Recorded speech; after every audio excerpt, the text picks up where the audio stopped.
This is a special day for Western Connecticut State University, which we are honored and privileged to not only have with us the Lieutenant Governor of the state of Connecticut, but our own Congresswoman, Representative Johanna Hayes. So on behalf of the university, I want to say that I know a lot of you students don't have a lot of interaction or appreciation of what our elected representatives, both at the state and the federal level, do for us, and especially you, our students. That's why we're here on an everyday basis.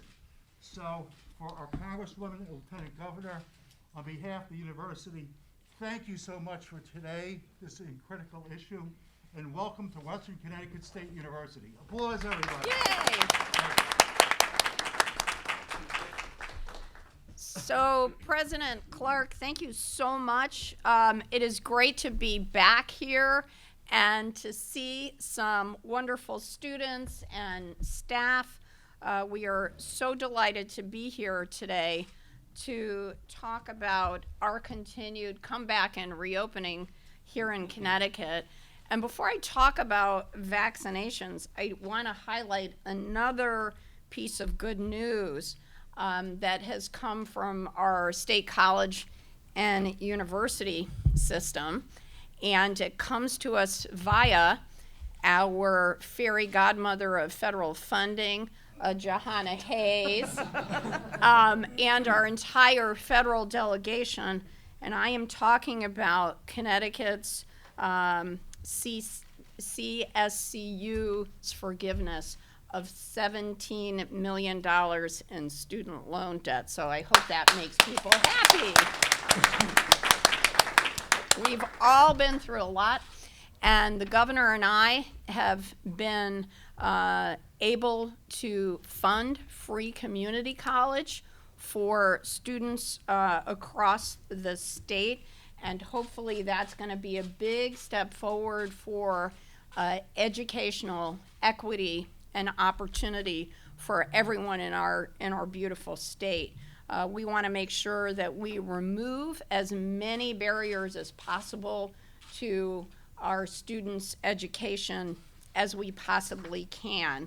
And that's why we're here today, because one barrier to your education is getting sick with COVID-19. And I know the CSCU system has put a huge emphasis on getting students vaccinated, getting their faculty and their staff vaccinated, and that is really important that this institution puts people first.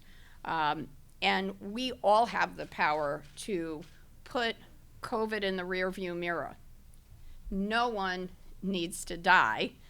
They can get a vaccination.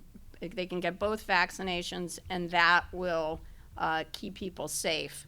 And right now, our 18 to 24-year-old vaccination rate here in our state is at 60%. So that's pretty good, but we need to get closer to herd immunity, ideally 80%.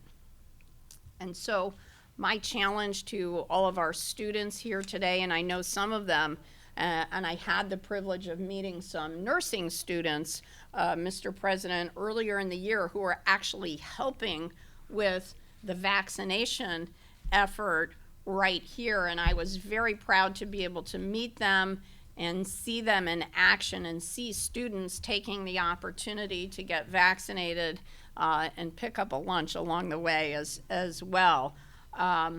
So I hope that you will talk to friends and family who haven't been vaccinated, because the most powerful influence on people to get vaccinated is to hear from friends and family and healthcare providers about the benefits.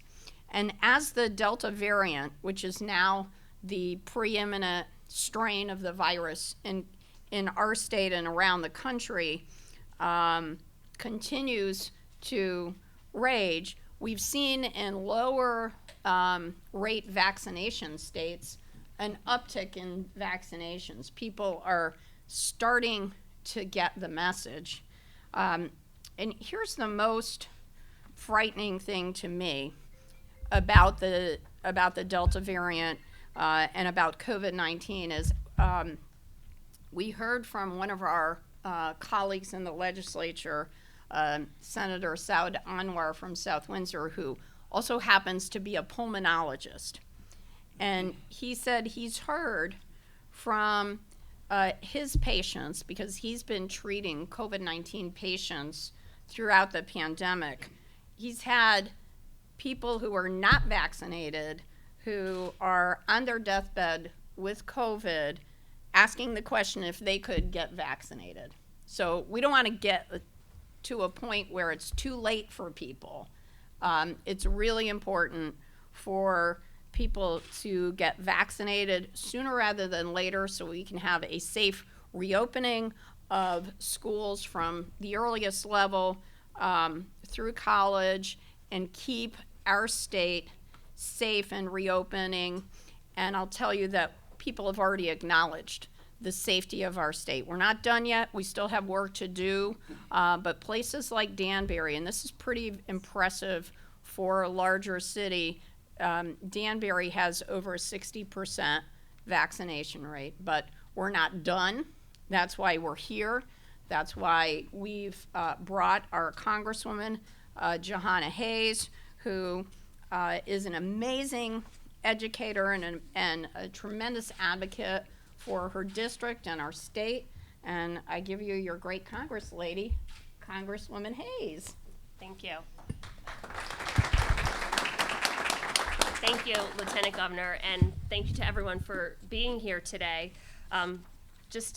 Before I get into the conversation, we're not done with our response to the high cost of higher education and the rising costs. So that is a priority area of focus for me, and hopefully I'll be back here at another event to have a conversation about that. But when we're talking about COVID and what this means in our response, our state has done a tremendous job on the response to COVID. We're one of the top 2 states in the nation, and my lens is a federal lens. So I have a perspective of a global perspective pretty much, and I know what a failed response looks like. There are so many things to consider here as we begin to reopen.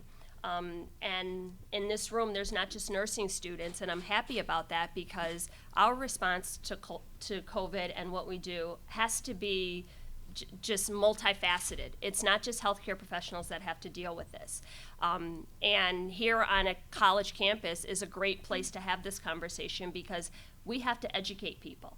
When we're talking about responding to a health pandemic or any kind of crisis, there's 3 things that we have to keep in mind: funding, manpower, and a starting point. So all of you are going to talk about all these things as you're going through your education in the healthcare field. When we talk about funding for COVID, once we got hit with this pandemic, literally there was an unlimited amount of funding to develop a vaccine. Unprecedented.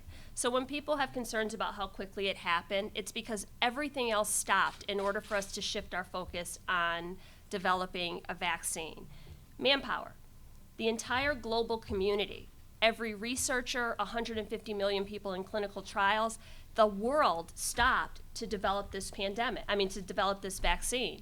So again, that contributes to the fact that it came out so quickly. I'm saying this to you because these are all of the things I hear people say, oh, well, it was developed so quickly, how do we know it's safe? Finally, the starting point. When we talk about the basis for the COVID vaccine, the mRNA research, this is 30 years old. So it's not like it's something that started a year ago and everybody began to develop this vaccine. It's the result of funding in the CDC. It's the result of research. It's the result of long-term progress that all just came together very quickly. I say all that because while we are in probably the most catastrophic global event that you will ever see in your lifetime in terms of healthcare, we are also at a unique opportunity. And as an academic institution, you should be just amazed that you are part of the progress. You will help to move the needle on everything we do in response to healthcare crises moving forward. That has to fascinate you on some level. So while there are so many things that are terrible about this, the fact that we were able to mobilize the manpower, direct all of the funding, gather all of the research, and develop a vaccine in a little under 18 months is incredible. It's incredible, and you have the opportunity to be carriers of that message. And then now we're seeing all of these variants and all of these strains, but the groundwork has been laid. So the only way that we can continue with this work is if we are mobilizing our cities, mobilizing our universities, mobilizing our economies, and really have the ability to continue this work. So it is so important. This isn't just about gathering in restaurants again. This is about really moving forward and continuing the progress in our communities. But for the healthcare field and for academic researchers in this profession specifically, this is a unique opportunity to just change the landscape of the way we deliver care. I hear people say, vaccines shouldn't be mandated, or we shouldn't have to do it, or these are privacy issues. This is so much bigger than any one person or any one event. When I went to college, I went to Southern, still in the state university system, I had to give them a copy of my measles, mumps, and rubella shots. I had to get a TB booster. When I worked at St. Mary's Hospital as a healthcare worker, I had to make sure that I was safe and protected before I went into a room with patients. So these are not unreasonable asks, and these are not things that are new to the way we operate in a society. So the fact that, and this is what happened, the fact that this pandemic has been politicized is causing people to die. So we have to really be the carriers of the facts and of the messages and help the people within our own concentric circles understand that this is safe, and not only is it safe, but it is necessary. The only reason our state has made the progress that we've made is because we put in steps early, we took it seriously, we got vaccines on the ground, we went into communities, we helped to meet people where they were. But we're still only at about 63%. So there's a whole lot of people out there that are still struggling to make this decision. I can tell you, my husband and I were both diagnosed with COVID at different times and had different symptoms. This virus is dangerous. It's unpredictable and it's tricky, and it can go from bad to worse overnight. And I cannot risk losing another person that I care about, another person that I love, another person from my church, another person from my community, another former coworker, another very dear friend, when we have the tools and the resources to prevent it. So I just encourage you to first of all, get vaccinated. If you have questions, to ask those questions, to seek out answers. But at least when you're making your decision, make sure you're making it operating in facts. And if you don't have the facts, find the people who do. Talk to your primary care doctor, talk to other professionals in the field, but do not make this decision lightly. And if you ultimately decide no, make sure that you're doing that because you have just weighed all the options. Because a vaccine with a 93% success rate, effectiveness rate, there's going to be anecdotal arguments against anything, and you'll know that as you're going into this field. But if this will help the majority of the people, not just in your family, in your community, but in the state, in this country, this is one of those times where we are our brother's keepers. So I just encourage you to not take this lightly and really be thoughtful and intentional in making your decision and truly just operate in facts. And again, thank you for having me here, and hopefully I'll be back with something a little less doom and gloom, maybe some good news for you. But this is important, and you all are just on the precipice of the future of healthcare. So I thank you in advance for your service in this field. Thank you very much. thank you very much, Congresswoman, and thank you for pointing out that Connecticut was at the epicenter of coming up with the first vaccine, and that was our very own Pfizer, which is the most effective vaccine, and not far behind it is Moderna. So we really appreciate our scientists at Pfizer. I'm going to have State Representative Ken Gucker say a couple of words, and then we're going to hear from a couple of people at the school, but the Congresswoman and I really want to hear from the students and get your thoughts about how we can increase the vaccination rate. So a few words from Rep. Gucker, please. It's always good to be back. I am an alumni from WestCon, and the building was a lot different than when I was here. In fact, I was telling Mr. Clark that the last spot my car was parked was now under grass. It's now a grass area, and I get to see my very last physics teacher every morning on Channel 8 News, Joe Fiore, who's the weatherman. Used to that's work so here cool. as well, and he was my very last class here. I can't state more than enough on how important it is that we really get this virus under control, and we also deal with the misinformation that's out there. My sister's also a graduate of WestCon. In fact, she works at the hospital up here at Danbury Hospital. Thanks to her career here, she's now an administrator up there, and she tells me about the horrors that they go through as well, and how important it is that we go through and really beat down the misinformation that's out there. The moment I was able to get my vaccine, I have a double shot of Pfizer at the hospital. I was right up there doing that. But I also know some childhood friends who were deniers, that because this whole vaccine and this whole virus thing was politicized, didn't believe the history, didn't believe how important this was, and really didn't understand it until it was too late. Many of us in the House of Representatives know other, what we call our family in the House, have lost loved ones to this virus. You know, it has not gone unnoticed, and it has touched everybody in a different way. Dr. Saud, in the beginning, now Senator Saud, was talking about how he was working hard where he is to be able to split the ventilators up, to get more people on the ventilators, to try to save more people as we were still navigating, not knowing where this was going. I've got childhood friends who, again, did not believe in the science, believed what they were reading on whatever cable news station you would like to watch, and now are fighting for their lives.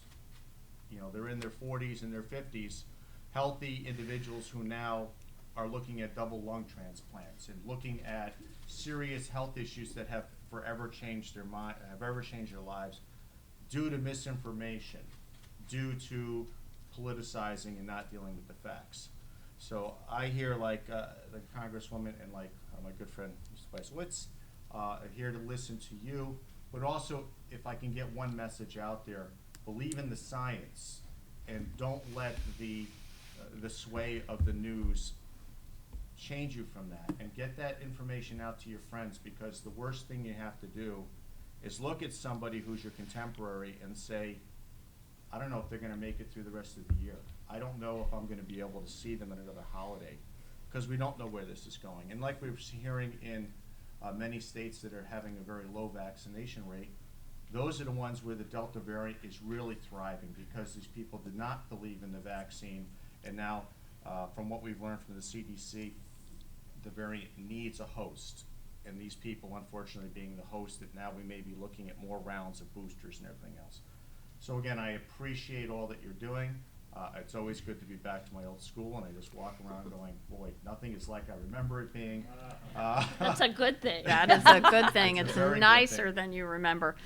It's nicer now than it was when I was here. Thank- But it was always great teachers. But thank you again for having it, and I look forward to hearing what you have to say. Absolutely. Thank you so much, Ken.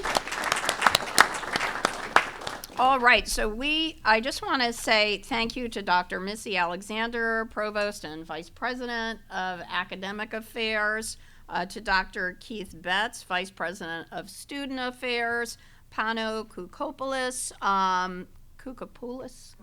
Koukopoulos, okay, I am half Greek, so I try to get that right. Director of Emergency Services, thank you so much for everything that you did during the pandemic to keep people safe. Jay Murray, Associate VP of Enrollment, okay. Kara Prunty, Director of the Danbury Department of Public Health. Hey, Kara, thanks for coming. And Dr. Joan Palladino. All right. Well, so thank you all so much. And now we really want to hear from kids, from students, and particularly the nursing students. So Rodney Robertson, tell me something about what you see as a nursing student as you think about the pandemic. How can we be encouraging young people? Did you participate in the program to vaccinate people? We'd love to hear from you, Rodney. Thank you. Yes, I did participate in the vaccine movement. I find that the difficulty that many of the young people and throughout all age groups is there's some hesitancy, and I'm not too sure if it's because of lack of education or lack of transparency, but it seems as though the vaccine is not trusted, and for whatever reason that may be, it causes people to not want to get this vaccine. And were you giving the Pfizer or the Moderna or the J&J out? I've given the Pfizer vaccine, I've given the Moderna vaccine. In my place of employment, I've also given the Moderna vaccine. Where's that? CVS Pharmacy. Okay. So throughout different spectrums, I've seen different attitudes towards getting the vaccine, but it just seems like people are afraid. And I think what we can do to combat that is to just provide more education, to provide reassurance, and to try to break those social norms, such as, oh, maybe my family has been vaccinated, my friends haven't been vaccinated.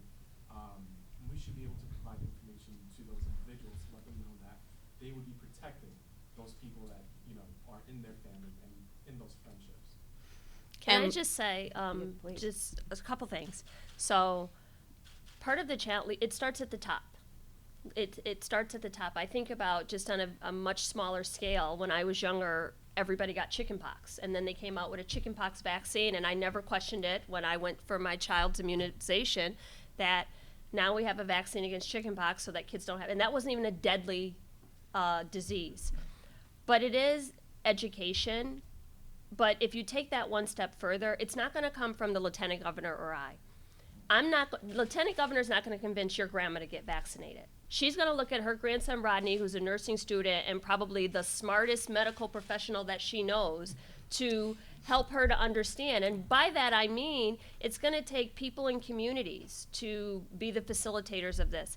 At the very beginning of this pandemic, when we had drive-up COVID vaccination sites, and they did the state did the huge one at Rentschler Field, and we saw immediately this might be problematic. We have to get into communities. We have to partner with churches and stakeholders and community health centers and the trusted carriers of the message, because Dr. Gupta or someone from the CDC can get on the TV every day, but a mother's going to trust the pediatrician at the healthcare center that she's been going to for 7 years with her kids. So again, it's going to take the people who have access to this information, you all, to learn everything you can, and then in your respective communities, in much smaller groups where you can have some really one-to-one conversations, where you can answer those questions, where you can acknowledge and validate some of people's concerns.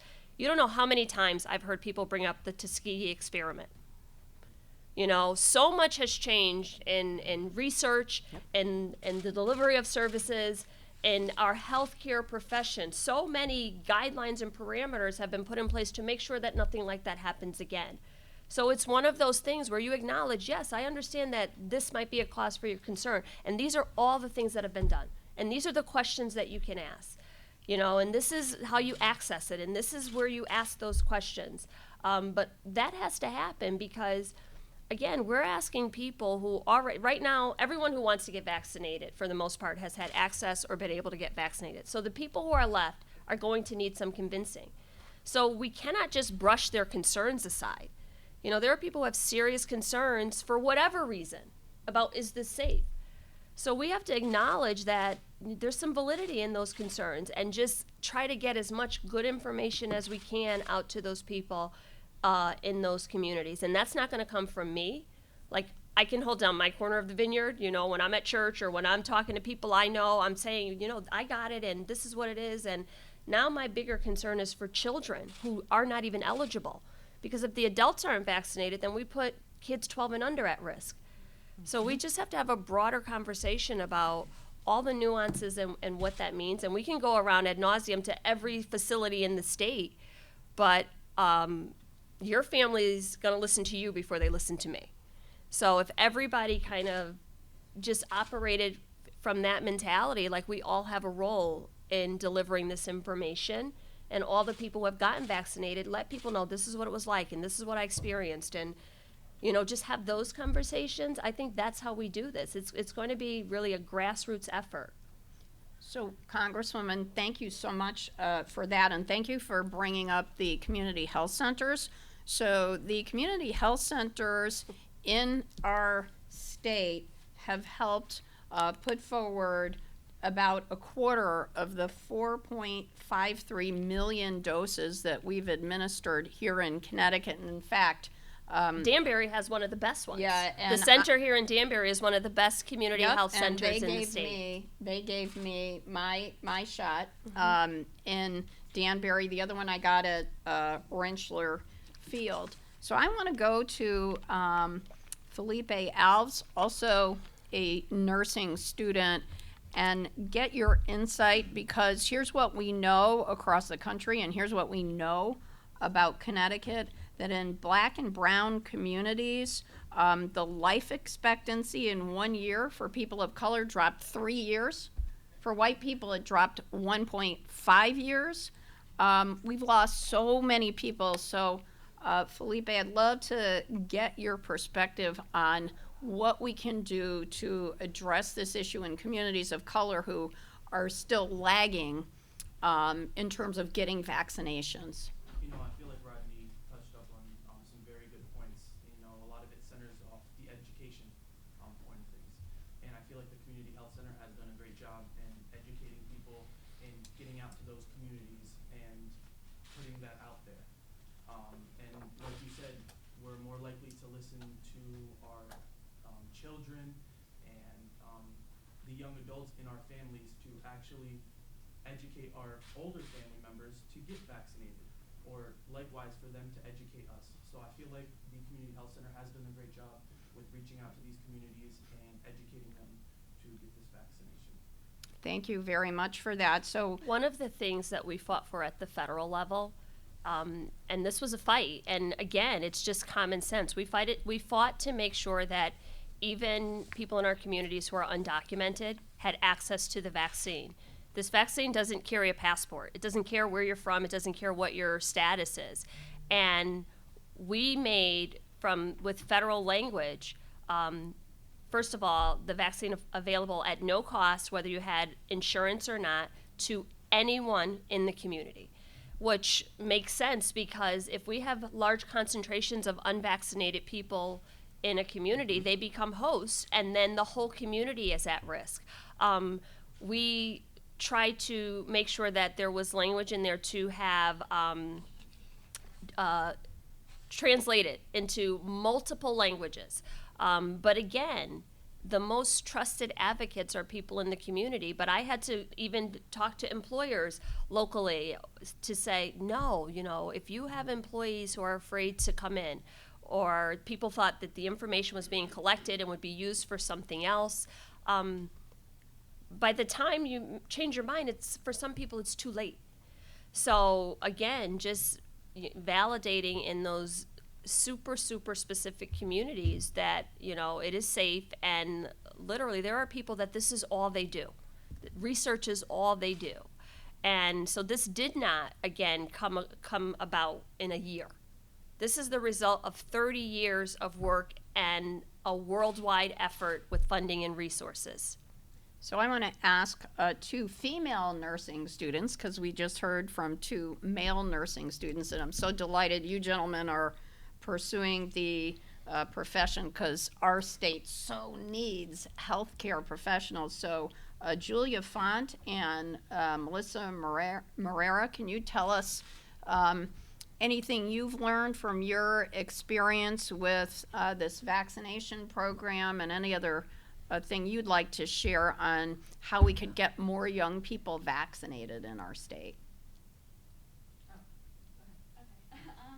I think that a huge thing that, like, we can all sit here and, like, umbrella everything, like, it's safe for everybody, it offers herd immunity, and it's good, we have X amount of years of research, but I think, like, the main reason why people who haven't been vaccinated yet is because of misconceptions, like, they're fearful for some particular reason. So I think, I mean, we've talked a lot about patient education, so kind of bringing it home, like, patient education is so important, and if we can actually tell these individuals, okay, what is your concern? Like, tell me about your concern, and then, as a healthcare professional, address that concern. I think that might be able to help us reach more individuals who have chosen not to get it, because everybody who has gotten it up to this point understands the message. They've looked at it themselves, but I think that misconceptions are huge right now with, like, media and just what you read and what you see. Politics. Yeah, exactly. Yeah. That's where the fault lies. It's Like, politics. You read one thing and then it makes you fearful. I remember before I got the vaccine, I read things and I was like, should I even be getting this? And then once I did the education myself and through nursing school and looking at it that way, I was able to make the decision to get the vaccine. So, Right. Melissa? My name is Melissa. I'm a graduate student nursing at Westcon. I work at a hospital, and I've been there since 2014 on the med-surg unit. I personally got the vaccine in December. I was first in line after working COVID, up, down, inside, out. And it's terrifying. It's horrible. And I've tried to spread that message to my family and anybody that I do come in contact with. Our hospital has a lot of education pushes, a lot of question and answer sessions. They can meet with people one-on-one if they'd like, to try to get them to come across to get vaccinated. I can't personally bring every person into the hospital with me on a COVID ward and be like, look, this is what it looks like. And I don't know if that would be helpful or not. Oh, I will tell you that when the governor and I visited the COVID ward and saw people on ventilators and saw how many people were at Hartford Hospital on ventilators, that was all I had to see, so I appreciate your saying that. It's when you're in that COVID, we refer to as like a bubble, if we get locked in there for a while. It's like whack-a-mole, you know, I'm straddling between, should I save this patient or that one? Because it's just me, and there's 8 of them. So that really put things, you know, for me, I was like, well, I'm getting my vaccine as soon as it's available, and I don't care, because the chances of you getting COVID and doing well or not doing well, or something happening with this vaccine, to me it was a no-brainer. And I was completely tired of working COVID. I think the other reason some people are not getting vaccinated is still for medical conditions, and as a nurse that takes intake for all of our patients, have you gotten the vaccine, are you interested in the vaccine? And then that goes to pharmacy and to our doctors to decide if it's safe for that patient to get the vaccine. A lot of cancer patients cannot have the vaccine, bone marrow transplant patients may not have the vaccine. So it really is like our moral duty for everybody else to get on board with this for herd immunity. I don't specifically ask them morally, why don't you want this vaccine? But we do collect the information, and sometimes the patient will share, like, oh, well, I don't know what's going to happen. And then that's an opportunity to say, what concerns do you have? Do you want to meet with pharmacy and ask them some questions? It's frustrating that a lot of people have still not come over to get vaccinated yet, but I think you guys have done a wonderful job of putting a lot of vaccination clinics together. I know part of the hurdle was in the beginning was there wasn't enough vaccines. At our hospital, we had, 150 slots this day and that day, and it was like trying to win a lotto to get the vaccine. And now it's very available, and people can get it wherever. I think making it more accessible, and then keep letting people ask questions and and, respecting and acknowledge that they do have some fear about it. But I guarantee you COVID is coming. Scary. I think you just really touched upon a much larger issue as well. I mean, I remember a very close friend of mine who passed away, my age, literally going live on Facebook at 11 o'clock at night saying, I'm so tired, this is no joke, and then getting a text from his sister the next morning that he had passed away. So, I know so many people at the beginning of this pandemic. Waterbury was one of the places that was hardest hit. And so many people that I grew up, we were at a point where literally in the space of about 2 weeks, I was like, oh my gosh, I know 20 people who have passed away at different ages. So that was scary.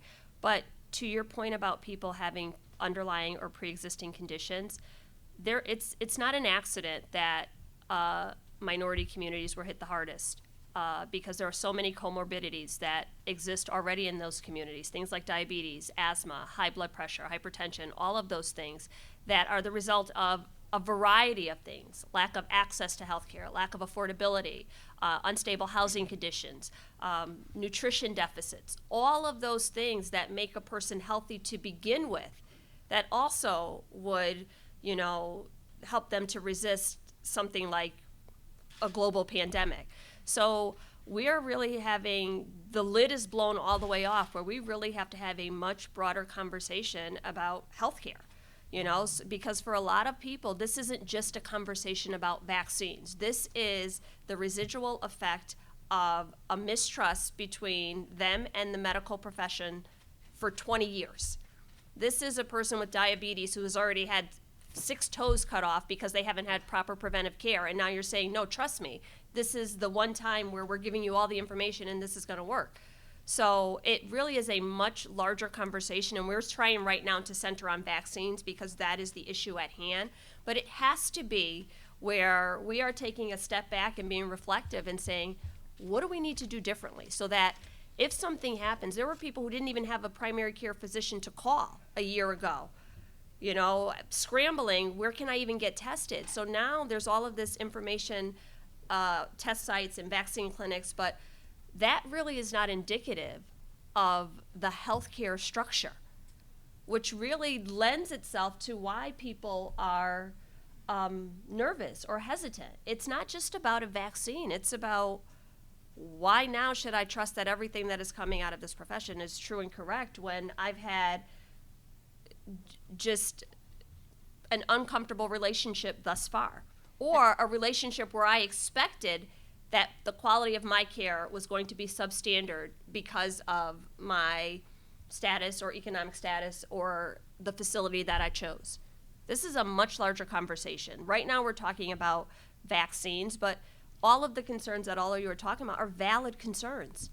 And what we have to remind people is we have to, first of all, get safe, get out of this pandemic, and then we can have the much broader conversation that addresses all of these things that were, amplified during this pandemic. And I will say, Congresswoman, that is a really important point. And Senate Bill 1, which passed in our legislature, declared racism a public health emergency, to your point about inequities that have gone on for hundreds of years. And I introduced that legislation in Congress based just on the numbers. On the numbers. It's about nothing else but look at the community, look at the disparate impact. We need to do something. Yep. And we see that across the board in every state in the country where there is a huge disparity in minority communities in access and affordability to health care. And to that point, there is an expansion of Medicare and Medicaid because of the commitment of our president and our Congress. And what that means for Connecticut is 40,000 more people will have access to our state's version of Obamacare, which is Access Health Connecticut. So if you know anyone who doesn't have health insurance, this is an opportunity for people to get insurance either for free or at a very reduced rate. I want to hear from our psychology majors because we are joined by many of them. So Yala Cook, you want to say a couple words about what you've observed and maybe put the psychology lens into focus? Sure. So my name is Jayla Cook. I'm a senior psychology major here at WCSU. I do think that it has been a really large issue, and I think that the pandemic as a whole has significantly impacted the whole psychology field. I know so many more people who have started attending therapy because of the pandemic, because they've been cooped up for a year. They now have social anxiety because they haven't had experience with it for an entire year. Even specifically in children, I've seen like my own niece and nephew have been affected because they haven't been socialized for the past year, so it's affecting how they're socializing now in school. So I think that the pandemic as a whole has had significant effects on the whole psychology field, but I even think that even with the vaccine coming out and it's becoming more popular, I think that it's also causing a lot of anxiety in people. I know myself, I was even nervous about getting it. I did my own research and I was completely confident that I wanted to get it, but I was still nervous, of course, because side effects, you still don't know exactly the long-term effects. But I think that it does significantly impact the psychology field, and I think that it's especially important now for us as psychology majors going into the field, going into master's programs, to really consider the effects that it is having on everybody, because it's going to be much more pertinent. We're going to need more therapists, more psychologists doing research in the field. So I think that it definitely has had significant effects on people socially, depression, with people being cooped up for a year, and just anxiety as a whole. I think that it's had Oh my goodness, yes, you are so right. Mental health at the state level, we've seen mental illness, opioid addiction and substance abuse, domestic and family violence, all of those are pandemics within the pandemic. So we need all of you. But So- again, also opportunities to Yes. figure out how do we proceed. At the federal level, I introduced legislation to save education jobs, because generally when municipalities are facing budget shortfalls, the first people to go are the psychologists, the social workers, the school nurses, because they want to save the certified math, science, those. And I really tried to help my colleagues understand we are going to need more social workers, more psychologists, not less. So when we're talking about education jobs, it has to include all of those support and wraparound services. Similarly, at the beginning of this pandemic, we had to take a step back and recognize that telehealth was not available for mental health professionals. And while so many people couldn't have access to in-person care, they couldn't even FaceTime or call their doctors and have it reimbursed. So we really had to work quickly to codify legislation so that that was available, and that's something that we'll keep moving forward. So again, there were all of these opportunities where in a different year, it might have been a slow crawl to get these things done. But now, to meet the moment, we recognize, wait a minute, a mother should be able to pick up the phone and say, my kid is in crisis, they need help, I don't know what's going on, and get someone on the phone right then. And then, as a follow-up, have resources available that they can be referred to, because that's another issue, because even when people identify the problem, there's nowhere to refer someone to. So this pandemic has taught us so many lessons. Our job now is to listen and to conduct ourselves accordingly. But just in the area of mental health services, social and emotional services, there were so many places where, all of us, people who are in the field or operating in these professions already knew, but it was like everybody else got a glimpse of the reality that exist in our communities, and our job now is to respond to those things. And this is why we need all of you, whether you're nursing students, psychology students, criminal justice students, and we haven't heard from any of the criminal justice students yet, and we only have a couple more minutes, but I just want to ask either Ambrose or Daniel or Nicole, want to say something from your perspective? Criminal justice? Nicole, over there. Okay, go ahead, Nicole. You got it. Sure. Yeah, sure.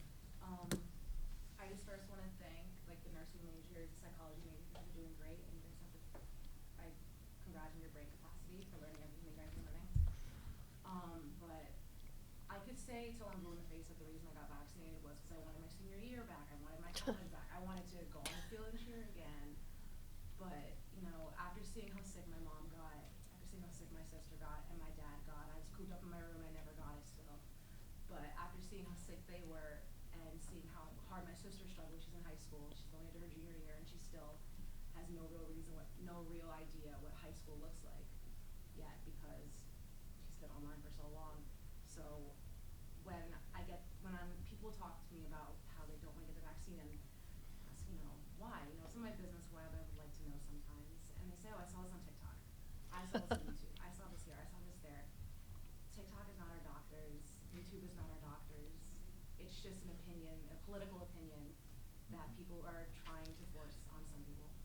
And like everybody has said, if you don't know if you want to get the vaccine because of what you saw on TikTok, then maybe you should go and do research. Maybe you should consider it because, like you said, we're our brothers, sisters, we're our sisters' keepers.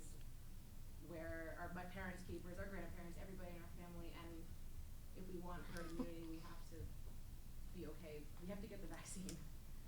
And so, yeah. That was so well said, Nicole. Thank you. You looked at me apologetically like it's the No, politics. she's the teacher. I'm a though. teacher, She's so the my teacher. answer to everything is education. I am not a politician. My answer to everything, I always ask myself, how would I explain this to my grandma? That's the way I approach everything because not everybody is operating with the same level of understanding, appreciation. So boil it down to the lowest common denominator and answer those questions. So for me, the answer to everything is education because even if a person doesn't acknowledge to you that you may have changed their mind, just having the facts and having them be able to go home and sit with that, not anecdotally, how do you feel, what do you think, how does that, but no, this is 93% effective. This is what happens. This is the result of research, and that comes out of academic institutions. Everything starts on a college campus. The delivery of all of our best information starts on a college campus. So this isn't about how people feel. It really is just giving them the facts and then letting them sit with that quietly and make a decision because it is a very personal decision. It's a very personal decision. And while I'm sitting here pleading with people to get the vaccine, saying that I got it because I wanted to. It was a personal decision for me, and everybody has the right to make that personal decision for themselves. But, as you said, it should be made with good information, not TikTok or... I think that everybody was hesitant on getting the vaccine, but once you find the one reason why you should get it, it just trumps all the bad ones. My mom... No pun intended. I want my football games back. We all want a senior life. No, you know what? Having fun is an amazing reason to do it. Yeah. Everything being okay again. You know what I miss the most? I'm a hugger. I'm a Me people too, me person, too. and I really didn't realize how much I gained from hugging. Like, I'm just wired that way. I'm so dependent on just that type of affection and that type of personal connection. I'm always in people's, so not even having access to personal space was, I was lonely. I didn't realize how much I depended on the company of other people. And I'm not like super social, but I'm a person who I smile all the time. So to not have a smile for a whole year, I was like, I don't even know how to engage with people without, like, that's your first clue if you're breaking through to someone, and especially in this job, I'm like, I need to see the meter. And not being able to see if people were smiling or, what their energy was. You could see on Zoom, right? It was hard. No, Yeah. it was very difficult. And I didn't realize, and I thought back to my career as a teacher, I'm like, oh my God, I hugged everybody all the time. And I want to hug again. Like, I can't imagine me, even in a post-pandemic phase, not being able to be affectionate to people. Like, that for me is very difficult to appreciate. And I have to say what I miss most, since we're on this topic, we heard about the football games, right, was holidays. You know, I come from a big ethnic family where you have 25 or 30 people for Christmas dinner and all of that, and you know, we miss that. We miss that. Yeah, okay. Melissa? I think with education too, it's important to assess what's important to that person. Like, what would get you on board? Is it that you want to be more social? Is it that you care about your own life? Is it that you care about your father's life, or your best friend's life, or your husband, your wife's life? What is important to you, and what can I talk to you about that would help you in that specific point? Is it money? Do you care about money? Like, would that help? Is not getting this vaccine going to hinder one of those things or enhance one of those things? And then kind of speaking to like that specific, because I think every person has a different reason Right. why they don't want to get it or can't get it. So that goes back to not making it about you, making it about them. You know, what are your concerns? What is it that I can not, you know, why you did it is important, but it might be a very different reason than why they don't want to do it. And if I can add to that, it's one of the things that I've spoken to many people about is sometimes we do things not for ourselves but for others, because we don't know going forward if we're carrying something and we give it to somebody who's immune compromised or has a problem, who can't get it and has no other protections but relies on the rest of us to do our duty to do that. And I went through that with my mother getting cancer treatments, breast cancer treatments, and she was immune compromised. And I told people that the moment that this is available, I'm going in. Right. Not so much for me, but for her and for everybody else. And I think if we can get that message where if we are truly a society that cares about each other, that we do things not for ourselves, but for everybody else. And also specific to you all as students, there's so many intangibles that happen on a college campus. Your education isn't just about what you learn in the books or in theory. It's about the relationships you build. It's about the collaboration and the coordination. And not having that part of it really kind of gyps you out of the full academic experience. As a teacher, I recognize that all of my lessons weren't taught in the classroom. You know, we used to do community service with my kids. We did things outside of class. We had shows and different things. So just getting back together is so important because those are the things that you'll take with you into the field. Whatever your respective career is, you're not going to remember what page 89 of the textbook said. You're going to remember the conversation that you had in the lab with the group of people and their perspective, and that is so important. Like, I want people to get back together. So there's so many just intangibles that we're not, that just are not quantifiable. Like, your education should take place on a campus with people who agree and disagree with you so that you can have those robust conversations and walk away with good understanding, multiple perspectives, and a different appreciation for the work that you're doing. That only happens if you can get back together. So again, before we close, I will make a final appeal to you to get the information. If you're not vaccinated, give it a second thought and think about getting vaccinated. Ask the questions, get the answers to the things that you are hesitant about.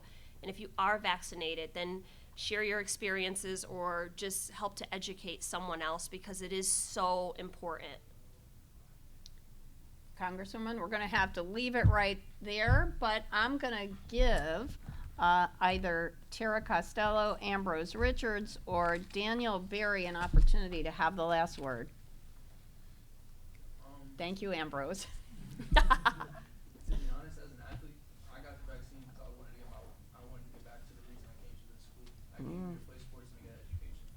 With that taken away for a whole year, I was left to, learn about all the other stuff going on in the vaccine and, getting my school straight, trying to figure out who I was as a person and growing into who I'm going to become later on in life. For my teammates, I know that we've already lost a few of them because they feel hesitant about the vaccine. They feel that this being pushed upon them is, they feel like they're being intruded upon and they don't feel comfortable. I've tried to talk to them, but the only thing that's really going to get through is results and what happens, and they have to put themselves out there and actually kind of go look and see what they're talking about, not just trying to hear what other people are talking about or seeing it on screens, and that's hard in a world where everything is worked through technology. We're either looking at our phones, looking at a laptop, TV, it doesn't matter, everything is from there. So talk to them about what the NFL has decided to do, right? It puts the onus on the team that has infections. I mean, it hurts them and with money-wise too, because that's a big strike for them. But it's one thing to see players, especially one of the caliber, DeAndre Hopkins, saying that he's going to retire. He's pondering it and thinking about not playing because of something as simple as getting the vaccination. And when it trickles down, we look up to those. Those are like as heroes of kids.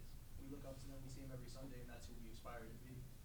So to see them come out and say that, you know, he's thought about not playing something that he's loved and he's going and committed 10+ years to, and just to drop it because it hits home, but it just makes you take a different perspective on it and think about, all right, I'm not just doing this for me, I'm doing this for I have a grandmother with lupus, but my mom, my stepmom who just passed, she had sickle cell, so I couldn't even go home if I wanted to, if I like that. So I had to take great precaution what I did. And when people start to talk and we start to get that communication back and forth, and you realize people's reasonings, that's the only way we're actually going to get through. Thank you very much, Dr. Clark. Your students are incredible. All of them did such a great job. Thank you so much for having the Congresswoman and I. We really appreciate it. Yes, absolutely. Thank you all for having us. And just as one quick follow-up, you look up to him for his athletic abilities. So again, like you said, we have to get medical advice from the medical professionals. And I really just think that that's where we are now, where everyone is going to have to seek out the information, get it from medical professionals in different areas. You know, when I worked at the hospital, I had to put on gloves every time I went into a patient's room. That wasn't a recommendation or a suggestion. It was universal precautions. So there are some things where just don't let it end there. Just seek out more information. And I'm sorry about your stepmom. And thank you so much. Round of applause for your